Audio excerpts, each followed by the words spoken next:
Ուկրաինան գիշերը ծանր հարվածներ է հասցրել Ռուսաստանի քաղաքներին։ Ռուսական կողմի հաղորդմամբ ուկրաինական ԱԹՍ-ն Կրասնոդարում հարվածել է մանկական կենտրոնին, որի հետևանքով երեխաներ են զոհվել ու վիրավորվել։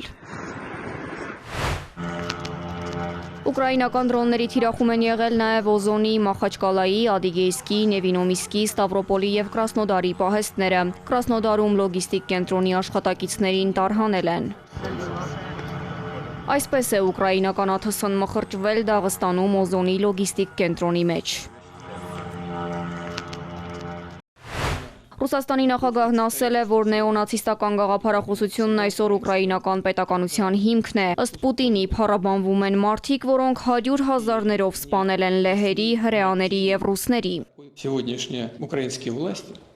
Ուկրաինայի այսօրվա իշխանությունը նեոնացիզմը դարձրել է իր պետական գաղափարախոսության հիմքը։ Սա սարսափելի է, մենք չենք կարող եւ չենք ընդունի դա։ Սա հատուկ ռազմական գործողության իրականացման պատճառներից մեկն է՝ պայքարը նեոնացիզմի դեմ։ Նույնիսկ այսօրվա չափազանց բարդ իրավիճակում մենք կարևոր ենք համարում, որ այլ երկրներ, այդ թվում նրանք, որոնք հեռու են Ռուսաստանի հանդեպ համակրանք տածելուց, նույնպես ուշադրություն դարձնեն այս հանգամանքին։ Կրեմլի ղեկավարը նշել է, որ ուկրաինական հարվածներն այնուամենայնիվ որոշակի խնդիրներ են ստեղծում Ռուսաստանի համար։ Լրագրող Պավել Զարուբինը հարցրել է, ինչ կարծիք ունի նախագահը վառելիքի շուկայում տիրող իրավիճակի մասին։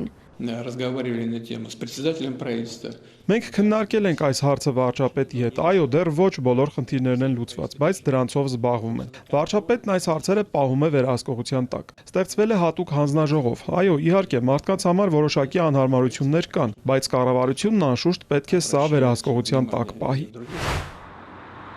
Օգոստոսի 24-ն Ուկրաինայի անկախության օրն է։ Շնորհավորական ուղերձում Զելենսկին ասել է, որ Թրամփն այլևս չունի պատրանք, թե Պուտինը ցանկանում է ավարտել պատերազմը։ Ռուսները մեզ համարում էին կրտսեր եղբայրներ, բայց կյանքն ապացուցեց, որ մենք օտարներ ենք, ասել է Ուկրաինայի նախագահը։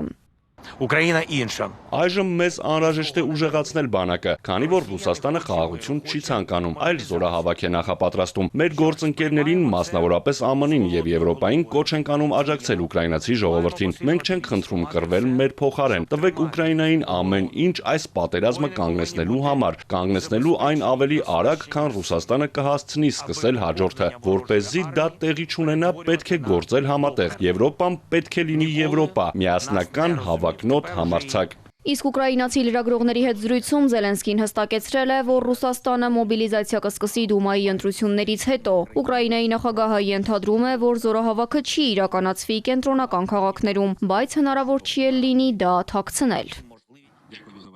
Մարիա Հակոբյան, Էպիկենտրոն։